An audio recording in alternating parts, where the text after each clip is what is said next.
Salve! Olá, pessoal! É com muita alegria que nós estamos de volta nesse espaço bendito, o grupo da Fraternidade Espírita Irmã Sheila, casa do meu coração, primeiro núcleo espírita que eu tive a honra, o privilégio de ser acolhido lá nos idos do ano de 1987. Então, todas as vezes que volto nas atividades do Sheila, eu faço questão de recordar esse momento pelo movimento da gratidão e, naturalmente, os sentimentos, as emoções, a memória que traz para perto do meu coração cenas, pessoas, circunstâncias, amigos, espíritos, enfim. Foi um momento realmente marcante, pois foi uma virada de chave na minha atual reencarnação. Então eu abraço de coração a todos da coordenação e ao mesmo tempo me sinto responsabilizado com o compromisso da tarde, sob o ponto de vista do conteúdo que me foi confiado e também procurando favorecer para que o ambiente, além de ser uma troca de experiência, de conhecimento doutrinário, evangélico, mas nós não podemos abrir mão que o ambiente seja pródigo, terapêutico, de acolhimento, de interação, de amizade. Isso é fundamental para que a tarefa atinja seus nobres objetivos. Lembrando ainda, não é mesmo, pessoal, que nós estamos acolhendo os espíritos. Então tem o plano dos encarnados, o plano web, nessa sala de conferência no Meet, tem os nossos amigos espirituais. E depois, com a autorização da coordenação, nós vamos compartilhar no nosso canal Gênese, que é mantido pela nossa equipe da FEAC, Fraternidade de Estudos Espíritas Allan Kardec. Portal este que vocês vão encontrar gratuitamente mais de 2.000 vídeos, a lavra produzida por nós e por alguns companheiros. Estudos doutrinários, evangélicos, entrevistas, audiobook, documentários, enfim. É um acervo com mensagens. Vocês têm muito, caso se interesse, para pesquisar. Nosso comprometimento é compartilhar o conhecimento espírita e criar, portanto, um ambiente de bênçãos, de fraternidade, de conhecimento e de muito amor. Afinal de contas, nós somos mineiro, uai. E aí, em nível físico, o Grupo Sheila está situado aqui na rua Aquiles Lobo, 52, bairro Floresta. Ah, quanta saudade, BH. Lugar melhor não há, afirma a música, não é mesmo? Pois bem, minha amiga, meu amigo, o tema que nos foi concedida a honra, como eu disse, de trabalhar com vocês, mexe, toca ser, porque é espiritual, é divino, é sublime, é transcendente. Vamos falar assim? É transcendente. E nesse momento de tantas mudanças que vivemos no planeta Terra,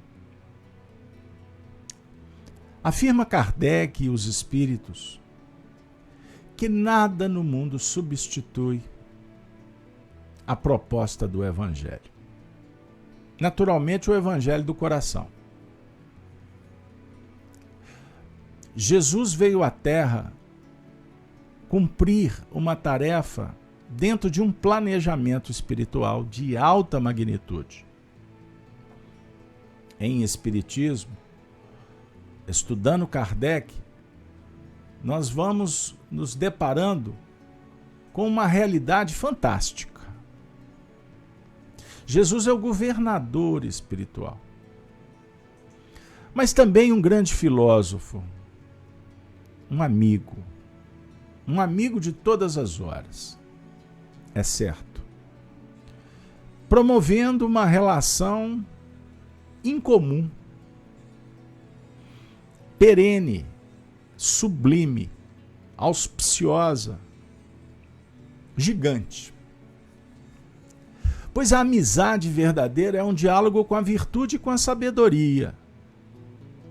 Quando vibramos nas imperfeições, nos hábitos, nas dificuldades suscitadas pela ilusão, pelo ego, e partilhamos com outros irmãos, irmãs, família, grupos, estas imperfeições, na verdade não estamos sendo amigos, estamos sendo cúmplices.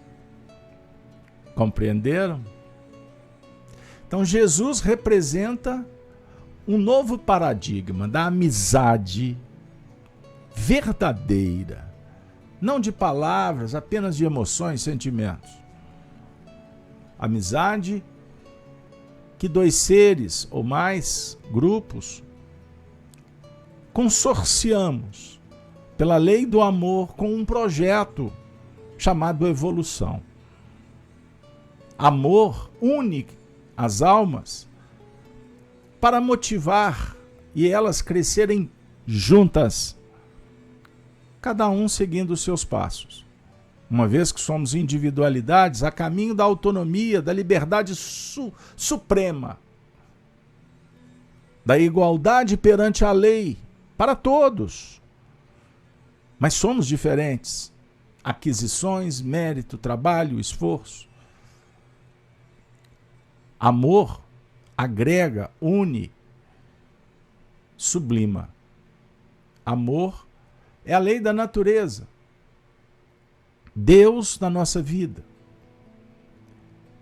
Surge o governador para a humanidade, um ser, um indivíduo, ou um novo modelo. Um paradigma, como afirmavam os gregos. Modelo em espiritismo, Jesus confirma. Kardec pergunta os espíritos e eles nos oferecem que o tipo mais perfeito, o modelo a ser seguido, é Jesus. Então Jesus é o arquétipo principal, essencial. É a doutrina magnânima para lançarmos mão e nos modelarmos, reformarmos, regenerarmos, sublimarmos. Jesus representa a virtude, a beleza, não física, espiritual, a saúde integral. Jesus representa sabedoria de profundidade, visão ampla, passado, presente e futuro. Jesus representa a humanidade sublimada. Jesus representa os nossos anseios, os nossos sonhos essenciais. Não estamos falando nos planos da egolatria, do egocentrismo, do egoísmo, essa heresia da separatividade. E que o mundo, esse modelo materialista, maquinista, bombardeia o tempo todo. Vindo das mais variadas fontes, segmentos, setores, tribos, guetos, seja na ciência, inclusive na religião também. Na religião formal, a religião extrínseca, fundada por homens, não por ele. Ele veio dialogar com a religião intrínseca. Isso é um diálogo da ciência moderna, psicológica, transpessoal, para dar a dica. É o humanismo. Vejam aí, que maravilha. Nós estamos num momento muito especial, em que Jesus nos conclama a dar passos na direção do que mais almejamos, a perfeição. Em Espiritismo, nós vamos encontrar em toda a obra facetas do Cristo, da sua verdade, revelações extraordinárias. Os Espíritos vêm ao nosso encontro para nos fazer recordar da verdade, do caminho à vida. O filósofo vai dizer, mas a vida não precisa de caminho, porque a vida está em toda parte, dentro, fora. Então não existe distância, não precisa de caminho. Mas sob o ponto de vista metafórico, o caminho é o mergulho que se faz pelo sentimento, no recôndito do ser, na profundidade da alma. Que beleza, pessoal. João, evangelista, abre o evangelho, os seus textos, recordando o mestre, mas recordando também uma expressão oferecida para a humanidade pelo Batista, João o Batista, que, como todos sabemos, era primo de Jesus. Mas o parentesco não garantia a altura espiritual de João. Ele era por conquista própria, um grande gigante. Então João evangelista traz João Batista e abre o evangelho nos primeiros movimentos com a seguinte passagem. Perguntaram-lhe a João e disseram-lhe, por favor, por que batizas, pois, se tu não és o Cristo, nem Elias, nem o profeta? Embora ele o era. João Batista respondeu-lhes dizendo, eu batizo com a água, mas no meio de vós está um a quem vós não o conheceis.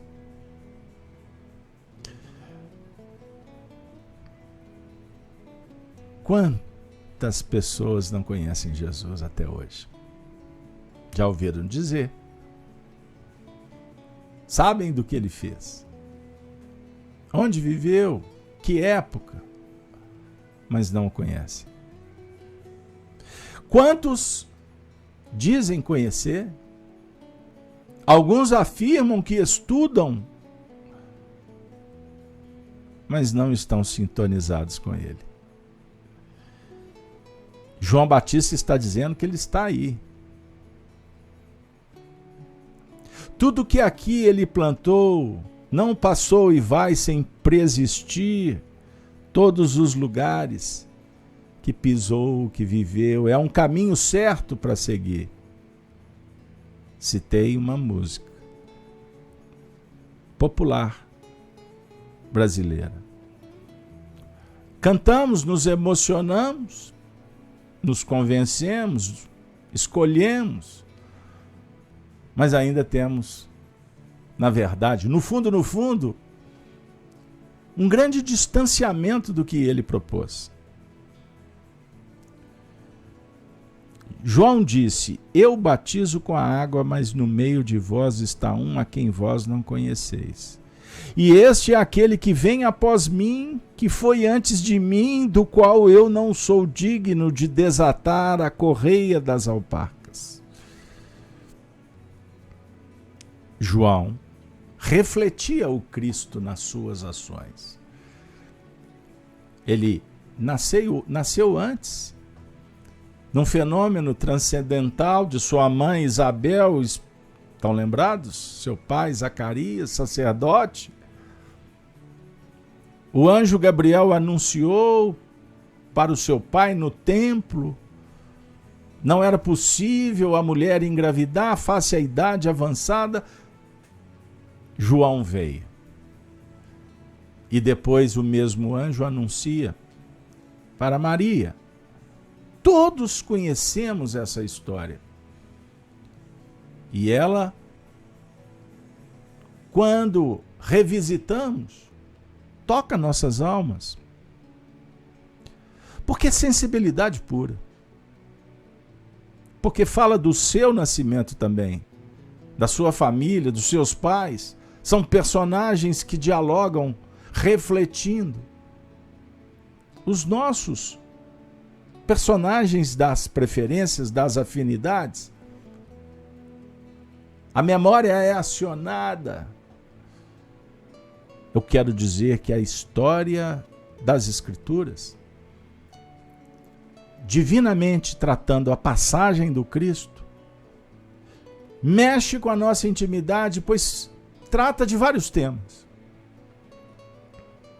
Foi-me delegado a tarefa de falar do Calvário. Jesus e o Calvário. Vejam bem, que desafio para o Carlos Alberto. Carlos Alberto, que de alguma forma viaja pela história, escreve livros.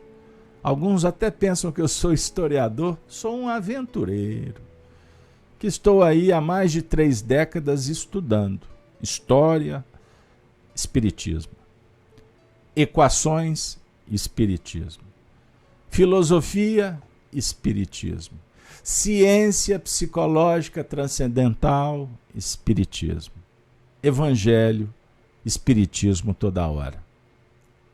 E tenho, confesso, profundas dificuldades de contar histórias quando o assunto é Jesus. A Bíblia, Antigo e Novo Testamento. Pois já tenho na minha intimidade a realidade que nós temos um código maravilhoso.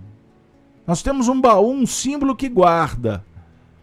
E o nosso esforço é chegar perto para abrir, para entender.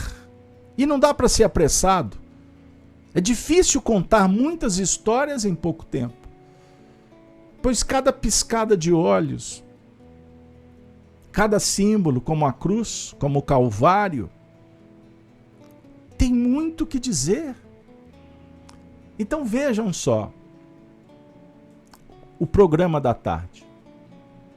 Recordar com vocês os objetivos do Calvário, correlacionando-os com a nossa evolução e extraindo os ensinos morais aí contidos.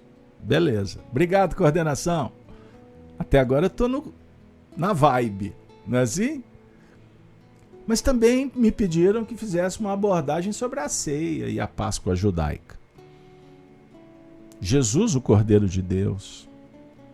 Eis que tira o pecado do mundo. Já escutaram? Tira como? Ele veio aqui para tirar a sua responsabilidade, dizer que você não se preocupe mais. É um símbolo. E a traição? Também está no programa. Jesus foi traído. Por quem? Por Judas. Judas traiu Jesus verdadeiramente ou ele traiu a si mesmo? Porque a pior mentira é mentir para si mesmo. Aí que nos engaiolamos, nos algemamos. Afinal de contas, onde está Judas? Que amargou por esta escolha, reencarnou muitas vezes, teve uma vida marcante como Joana d'Arc, no território dos celtas. Em espiritismo, Joana d'Arc é a mentora de todos os médiuns. Um ensinamento valioso, caso queira. Basta você encontrá-la. Sabe onde? No livro dos médiuns. Certo? E a negação de Pedro? Que dizem os homens ser o filho do homem? Elias? O profeta? Quem? Quem dizem? Pedro toma a frente disso. Tu és o Cristo, o Filho de Deus vivo. Bem-aventurado Simão Barjonas. Lembra dessa passagem? Mais à frente, Jesus vai falar da cruz do Calvário e ele diz: não, Senhor, nós não vamos permitir. O que aconteceu? Jesus disse: para trás de mim, Satanás, que na verdade significa o opositor, para trás.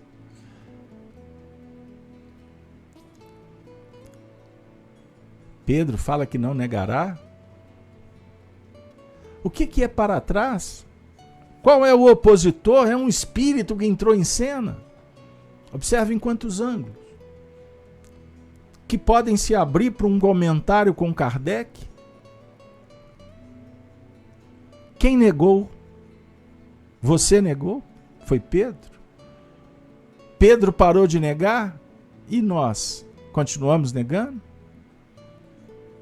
A coordenação pediu que eu falasse do julgamento? Gênesis, acessem o canal. Eu fiz várias lives sobre o testemunho do Calvário. Inclusive tem um depoimento histórico do Chico Xavier contando que não constava em livros nenhum. Eu fui o primeiro a revelar isso na internet. Jesus apanhando a noite inteira, um saco de areia, para detoná-lo por dentro, quebrar-lhe ossos, deslocar órgãos sem deixar tantas marcas. São depoimentos que vieram do mundo espiritual, com a outorga do Emmanuel. O julgamento. Ele foi julgado, um homem justo. Ele não advogou em causa própria, dissera Emmanuel. A turba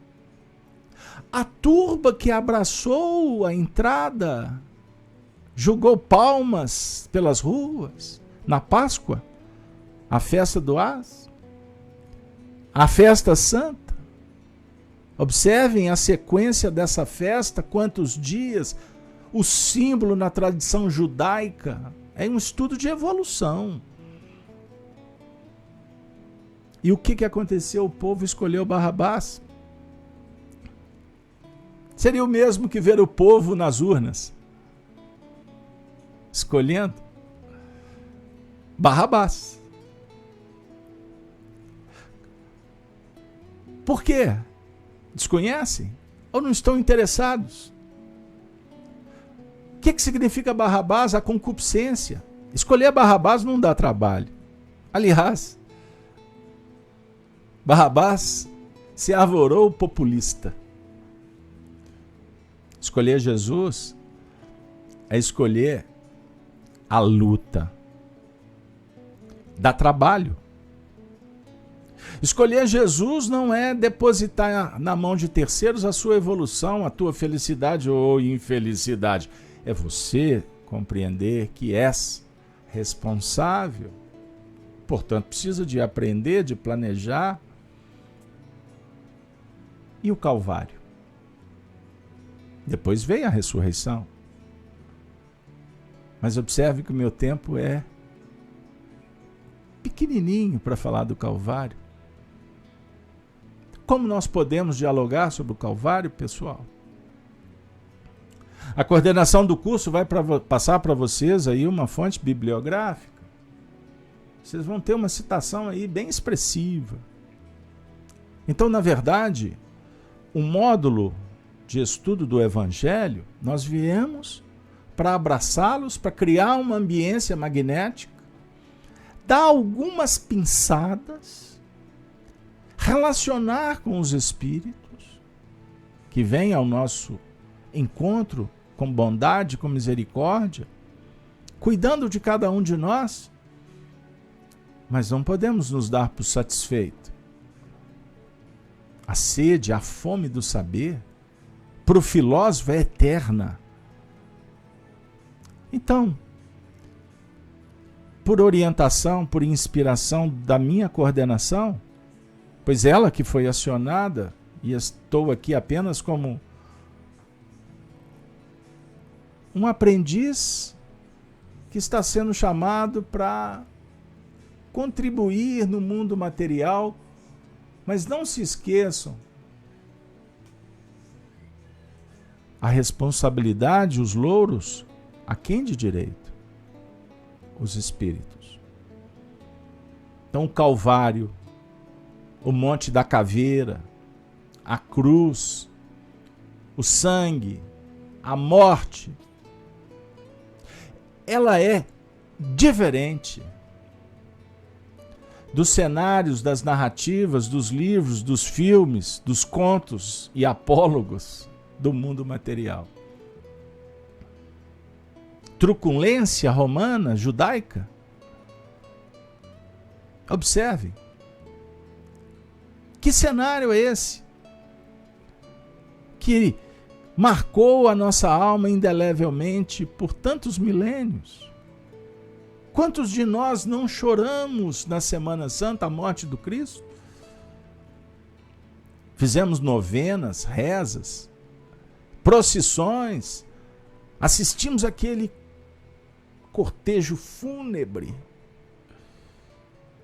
sem entender por que aquele homem sangrou e disseram que foi por ti. Mas ninguém explicou convincentemente o porquê. Ouvimos que ele amou a humanidade. Mas por que razão alguém faria isso? Você ama a sua família? Seu marido, sua esposa, seu filho, seus irmãos, você ama? O que é o amor? Aí vem a pergunta, você é capaz de dar a vida por eles? Por que Jesus o fez? Por tanta gente que ele nem conhecia. No monte, que ficou registrado a cruz, aquela imagem, por tantos milênios, suscitando tantos debates, e até hoje incomodando, gerando frisson, revolta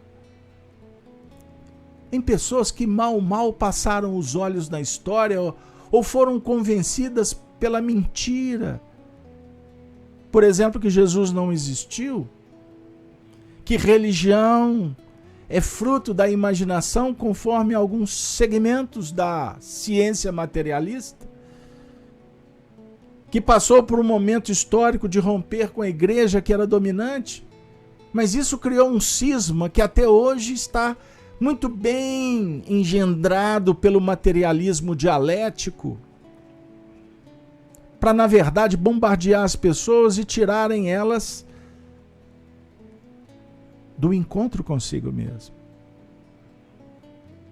Perceberam? Então, qual é a mensagem da cruz? Por que uma cruz? Por que esse símbolo? De onde surgiu? Os romanos crucificavam. Mas tudo começou em Roma? Você já teve o interesse? Ou ainda não chegara ao momento de pesquisar? Eu lancei um livro. Mais uma biografia de Chico Xavier. Chico Xavier, do Calvário à Redenção. Está aqui, pertinho da minha mão. Antes eu tinha lançado Chico Xavier, o Chico, Diálogos e Recordações. São biografias. Nesse livro, Chico Xavier, do Calvário à Redenção, existe uma história do porquê do título. Mas logo na introdução, para não tomar o tempo de vocês, eu escrevi o seguinte texto. Para se referir ao Calvário. Chico, do Calvário à Redenção. Calvário.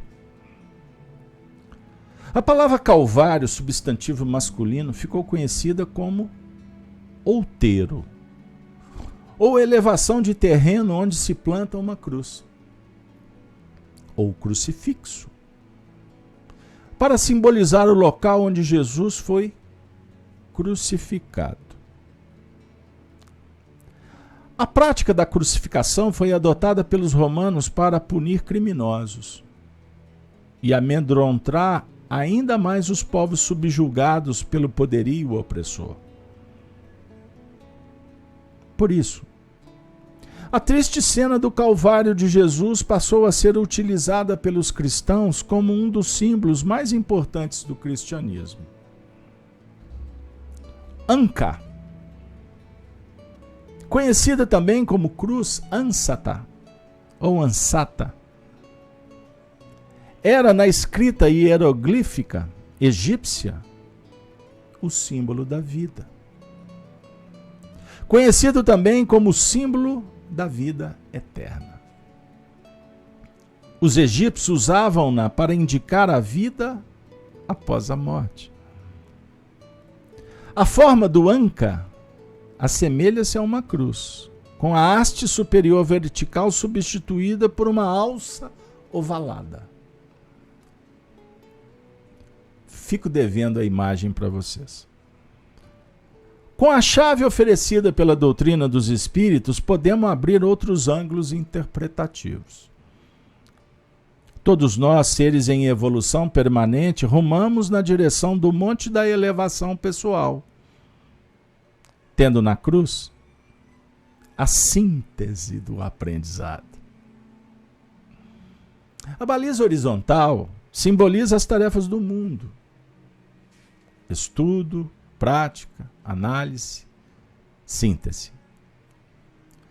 Trabalho e renovação permanente. Para isso, o ser percorre o próprio caminho, tendo espaço e tempo como seus admiráveis aliados, para conceber e desenvolver a justiça, o amor e a ciência. Pergunta 1009 de O Livro dos Espíritos. Busquem lá. A haste vertical representa o ideal que desce para o plano realizador, plano espiritual e terra, intuição e prática, reencarnação, desencarnação. O ser desperta sua natureza divina, enobrece o sentimento, descortina sua filiação divina, unificando-se com Deus. Compomos uma multidão de seres, encarnados e desencarnados, viajores falíveis da eternidade, que, impactados pela descoberta da lei divina em nós mesmos, vamos traçando os caminhos para a existência física e, em muito maiores proporções, para a vida espiritual, eterna e incorruptível. Importante ressaltar a presença dos espíritos em grau avançado, auxiliando a evolução dos aprendizes. Vocês me permitem? Vou trazer o espírito Lacordaire. Revista Espírita, 1868. Ouçamos. Aquele que morreu sobre a cruz tinha uma missão a cumprir. E essa missão se renova hoje por outros espíritos desse grupo divino, que vêm presidir aos destinos do vosso mundo. Uma multidão de espíritos de todas as ordens, sobre a direção do Espírito de verdade. Veio em todas as partes do mundo e em todos os povos revelar as leis do mundo espiritual, das quais Jesus havia adiado o ensinamento, e lançar pelo Espiritismo os fundamentos da nova ordem social. Haverá vários deles que abraçarão, pela ordem social, a política, a religião, a legislação, a fim de fazê-las concordar com o mesmo objetivo. Captaram? Perceberam? Sentiram? Como é majestoso, como é sublime nós percorremos essa senda do Calvário do Cristo com uma visão mais ampliada, menos emocional, personalística, deísta, que mitifica, que transfere para Ele, por incapacidade, por ignorância, a missão que está sobre os nossos ombros. Pois cada um de nós estamos nesta mesma direção. Apologia à dor, o sangue, a morte, a tortura, o abandono, a perda de entes queridos, a tragédia, a guerra. Não. O cenário é convincente, é real. Como afirmam os discípulos, Paulo, por exemplo, quando fala da ressurreição do Cristo. Se o Cristo não morreu, se o Cristo não ressuscitou, os mortos não ressuscitam, é vã a nossa pregação. Mas o Cristo ressuscitou e foi visto pelos 12, pelos discípulos, foi visto por tantas testemunhas, foi visto por 500 pessoas. Eu estou citando Paulo 1 aos Coríntios, capítulo 15, lá pelo verso 8º, 9º. Primeira carta.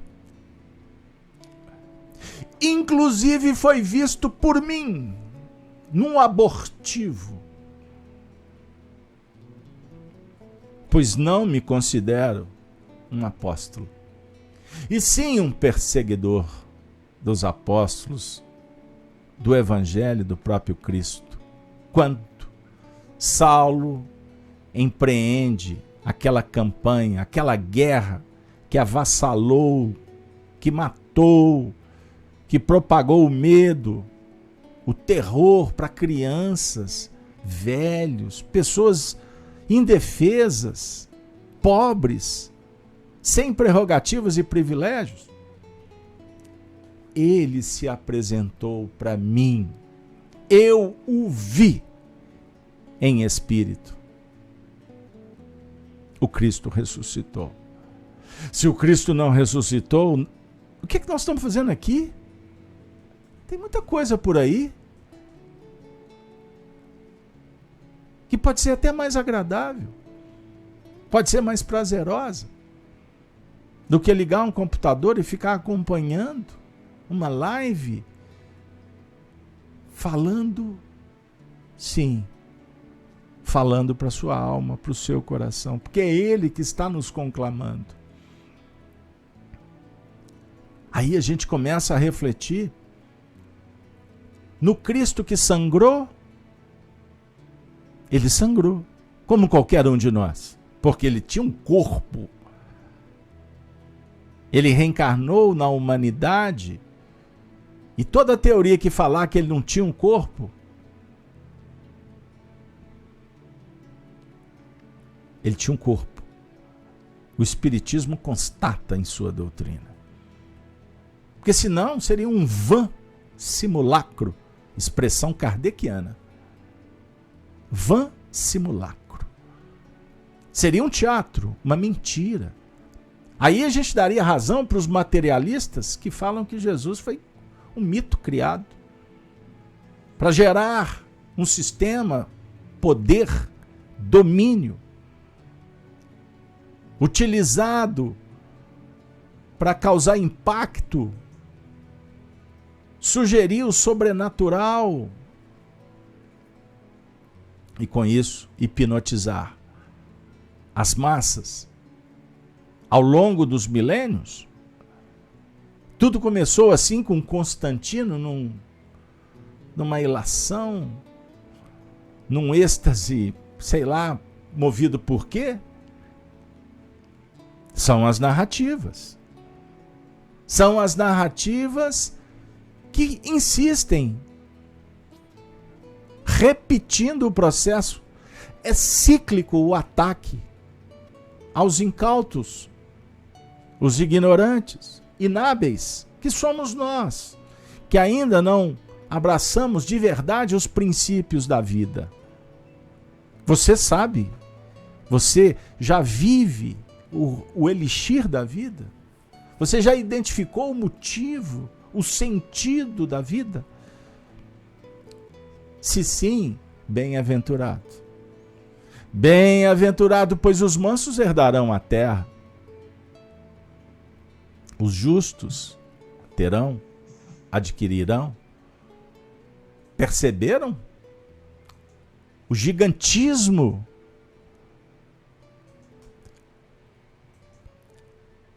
A beleza do processo? Minha amiga, meu amigo, o Cristo passou pelo Calvário. A sua palavra ecoa, chega nos nossos dias, todas as vezes que você manifestar o anseio da sua alma. E ele responde. Quando sofrer, ele vai te atender. Nem sempre como imaginamos, como queremos. Sabe por quê? Porque foi ele que prometeu. Vinde a mim todos vós. Vinde a mim todos vós. Por que ele fala isso? Porque antes ele provou que é possível. Ele deu um testemunho que ficou marcado como um fundamento de uma relação inatacável, inabalável. Ele amou. Por isso ele deu a vida. Aniquilou-se a si mesmo, tomando a forma de servo, fazendo-se semelhante aos homens. Expressão de Paulo em Filipenses 2:7. Ele era o rei. Ele era o governador. E o que ele fez? Ele aniquilou. Ele abriu mão. Ele mostrou que ele não precisa de privilégios, facilidades, nada que nos encanta, que nos inebria e que causa uma ruptura com a nossa essência divina. Ele fez-se servo. Observem como no mundo nós somos chamados para sermos doutores, poderosos, termos a caneta, sermos servidos. Ele veio para servir. Afirma Emmanuel no livro Caminho, Verdade e Vida, na lição 8ª, para executar sua divina missão de amor. Jesus não contou com a colaboração imediata de espíritos aperfeiçoados e compreensivos. E sim, aniquilou-se a si mesmo, tomando a forma de servo, fazendo-se semelhante aos homens. Não podíamos ir ter com o Salvador. Em sua posição sublime, todavia, o Mestre veio até nós, apagando temporariamente a sua auréola de luz, de maneira a beneficiar-nos, sem traços de sensacionalismo. O exemplo de Jesus nesse particular representa lição demasiado profunda. Ninguém alegue conquistas intelectuais ou sentimentais como razão para desentendimento com os irmãos da terra. Homem algum dos que passaram pelo orbe alcançou as culminâncias do Cristo. No entanto, vemo-lo à mesa dos pecadores, dirigindo-se fraternalmente a meretrizes, ministrando seu derradeiro testemunho entre ladrões. E então, se o teu próximo não pode alcançar-se ao plano espiritual em que te encontras, podes ir ao encontro dele, para o bom serviço da fraternidade e da iluminação, sem aparatos que lhe ofendam a inferioridade. Amigo, amiga, o Cristo veio, aniquilou-se. Qual é a mensagem da tarde, da noite, da manhã? Que recordemos a demonstração do Divino Mestre. Para vir a nós, aniquilou a si próprio, ingressando no mundo como um filho sem berço e ausentando-se do trabalho glorioso como um servo crucificado.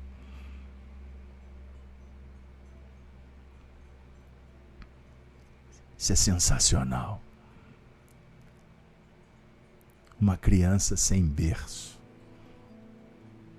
Sua família enxotada. Não tinha espaço. Eles tiveram que fugir da perseguição. Essa criança nasceu numa estrebaria, onde os animais comem como um cordeiro a ser dilacerado pela volúpia, pela ambição, pelo despotismo dos homens. Ele é o Cordeiro de Deus. Ele veio dar a vida para que a gente pudesse despertar com a sua incomparável entrega. Porque a mensagem do Cristo, o Evangelho, é lição viva, não da cátedra, do livro, teorias, academias. E os homens continuam arrogantes, intelectuais, presunçosos, e a caridade por fazer, e o suicídio aumentando, e as doenças psíquicas, morais, pandêmicas, e religiosos discutindo o quê? Líderes das religiões tradicionais muito mais interessadas no poder amoedado político, extrapolando suas atribuições, e o povo precisando de espiritualidade. Jesus veio discursar para estes, ocupar o espaço como mais um intelectual defendendo sua teoria, sua ideologia, para formar um exército de seguidores. Ele aniquilou-se a si mesmo. Emmanuel, na lição 97, do livro Fonte Viva, tem uma página belíssima. Hoje o recurso tecnológico pode te dar condição de fazer uma pesquisa. A palavra cruz na obra de Emmanuel. Vocês vão se assustar com a quantidade de lições em torno da cruz. Lembrando que Emmanuel foi sacerdote no Egito. Ele olhava para a cruz como a roda da vida.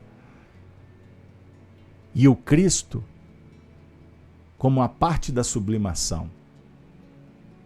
Com a haste vertical que nos sintoniza, como uma pirâmide, uma nave, com as esferas superiores, com os mundos que advogam as nossas imperfeições e que enviam ceareiros para contribuir com o progresso desse orbe ainda acanhado, de uma humanidade ainda assentada no egoísmo e no orgulho, e perdidas no vale do achismo, de teorias ilusórias, sem o sentido da vida. A mensagem da cruz como afirma Paulo, é loucura para os que perecem. Mas para você, para nós, é poder de Deus. A cruz tem poder. A vida tem poder. Emmanuel comenta que a mensagem da cruz é dolorosa em todos os tempos. Do Calvário desceu para o mundo uma voz, a princípio desagradável e incompreensível.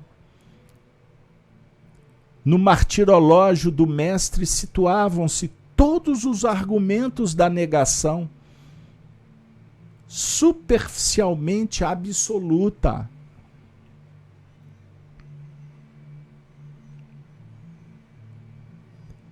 Como é que é a palavra dos dias atuais? Tão em voga aí, na cultura do achismo, negacionismo, palavra que perdeu o sentido porque ela é adotada quando a gente não encontra aqueles que discursam com os nossos interesses. Então esses todos são negacionistas. Então basta você mudar de time, que do outro lado é negacionista.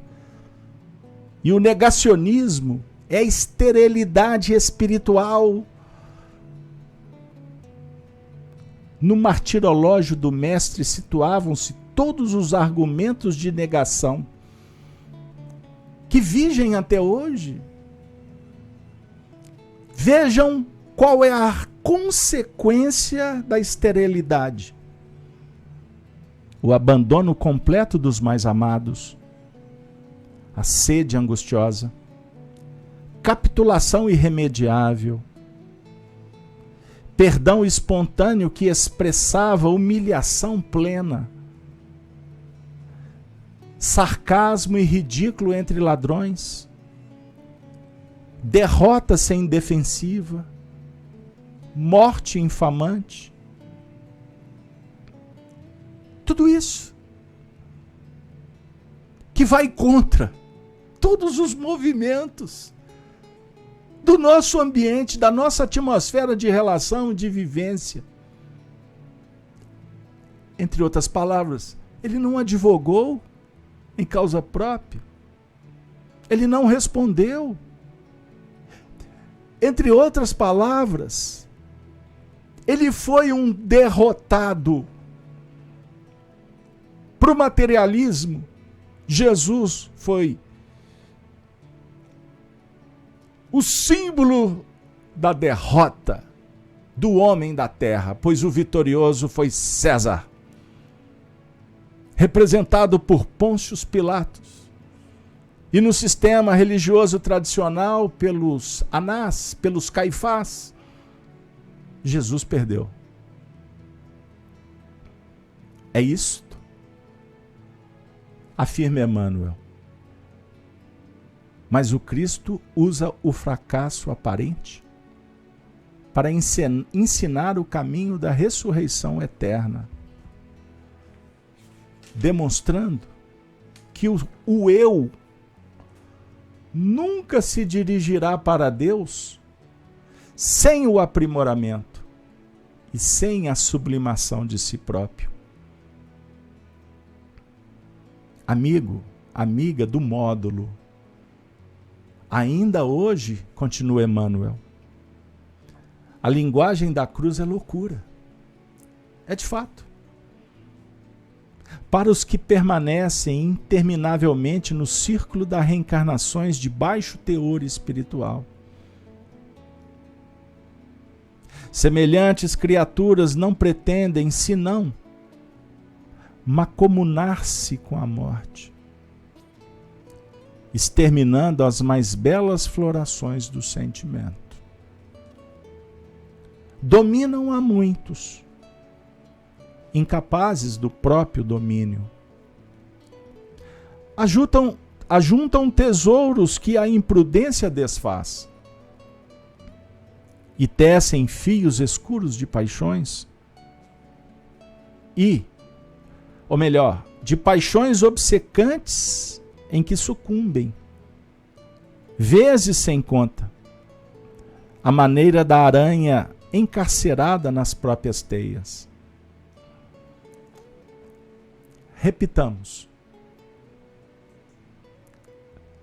A mensagem da cruz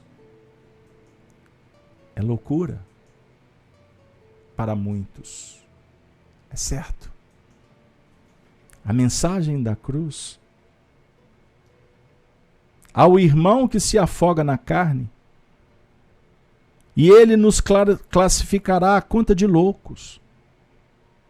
Mas todos nós, que temos sido salvos de maiores quedas, pelos avisos da fé renovadora, estamos informados de que, nos supremos testemunhos, segue o discípulo para o Mestre, quanto o Mestre subiu para o Pai, na glória oculta da crucificação. Emmanuel. Amiga, amigo, o tema é denso, é forte, é impactante? Depende do ponto de vista. Agora, o tema para nós representa libertação. Olhe para essa cruz. Veja nela uma chave. Observe que as espadas medievais dialogavam com essa cruz. Por exemplo, a de Excalibur, cravada na pedra da sabedoria. Só ele tinha as bênçãos, a prerrogativa de retirá-la. Lembra-te que a cruz está fincada no solo, a representar a nossa vinculação aos compromissos da terra, pois reencarnamos para aprimorar, para evoluir, progredir moralmente. A cruz não podia ficar nos céus filosóficos, abstrata, distante, teórica, teológica. Não. A cruz está cravada como a verdade a representar a espada que precisamos usar para combater, não na terra, mas dentro do mundo íntimo. A espada da verdade, que ilumina, que reflete a luz superior, utilizada com sabedoria e sem passionalidade, pois o esgrimista sabe que a ciência milenar indica que jamais, como afirmava, por exemplo, Marco Aurélio, o imperador general de Roma, para os seus soldados, nunca usa a espada com raiva ou com medo. Utilize-a com sabedoria e ciência. Senão, perderás facilmente. Jamais um soldado romano, na concepção de Marco Aurélio, poderia ser ferido na suscetibilidade. Ele podia tomar as estocadas, sangrar em qualquer parte do corpo, mas jamais na passionalidade, na paixão, pois, por certo, ele perderia a batalha. Nos dias de hoje, a doutrina espírita é a espada da verdade, que nós estamos utilizando para domar as nossas más inclinações. Agora é verdade que quando abrimos os braços como a cruz, é para nos relacionar, é para abraçar, não é para disputar, para brigar, porque ninguém ocupa o lugar do outro. Cada um está no lugar devido às suas conquistas e à providência divina que abona a nossa jornada. Então, por que brigar? Para que alimentar a ansiedade quanto ao futuro ou a angústia quanto ao que ficou? Não, meu amigo, olhe para o sol, para a luz que a cruz indica. Recordemos da presença de Deus na nossa vida, na nossa jornada, a nos conceder tudo que precisamos, para que, como aprendizes, alunos, filósofos, amantes da verdade, nos tornemos cristãos, matriculados na escola do Mestre, que deu a vida por nós. Chegou o momento de você abrir mão e dar a vida pelas suas conquistas espirituais, por uma relação mais qualificada. Então, adote a caridade no sistema da gratidão, da humildade, das virtudes humanas. Seja bendito. Semeie alegria. Jamais seja o agente do medo, da tristeza, matando esperanças. Não. Siga o monte da oração. Eleve o teu padrão espiritual. Intercambie com os seres que vêm ao mundo só para ajudar e sem exigir absolutamente nada. Lembra-te que o Cristo levou consigo discípulos e a multidão no monte, distribuiu o pão e ensinou a oração, que marca a trajetória do Filho no caminho para o Pai. E a oração é para todos, para a família, para o planeta, para os sistemas, para as dimensões. E esse mantra atravessa e penetra corações. Obrigado, Senhor.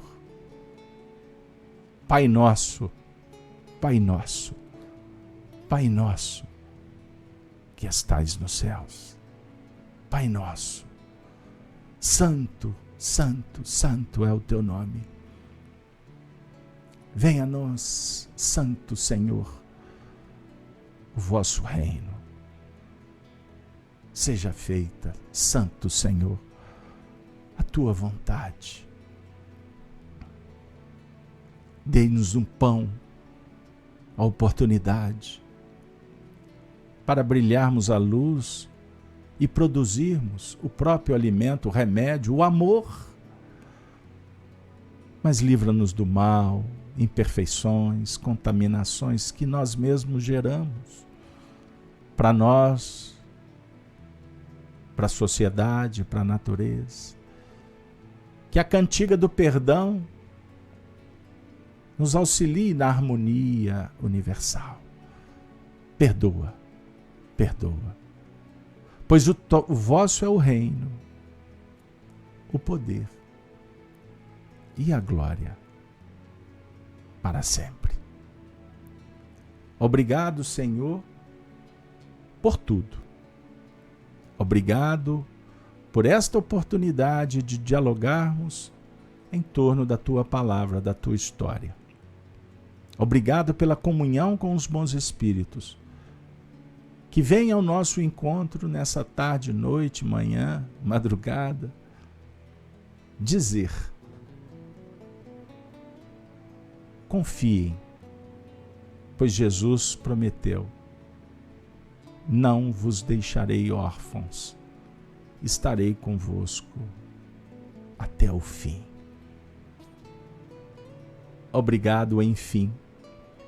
Desculpem por ter me estendido, mas tratar temas tão complexos, nós temos que, de alguma forma, criar um enredo para que a interpretação seja produtiva. Princípio, meio e fim, ou apenas o recomeço? Pois o Calvário nos aguarda como uma ponte-luz para ascendermos ao inimaginável, às conquistas eternas, à glória divina. Cheguei, nesse momento, ao final, agradecendo de coração a paciência de vocês Que a palavra Calvário e cruz possa ser por nós sempre ressignificada. É uma dica que os Espíritos nos passam e que o nosso papel é compartilhar com os nossos amigos em aprendizado. Encerro com a saudação dos cristãos dos primeiros tempos. Ave Cristo. Os que vão viver para sempre te glorificam e saúdam. Valeu, pessoal. Muito obrigado. De coração.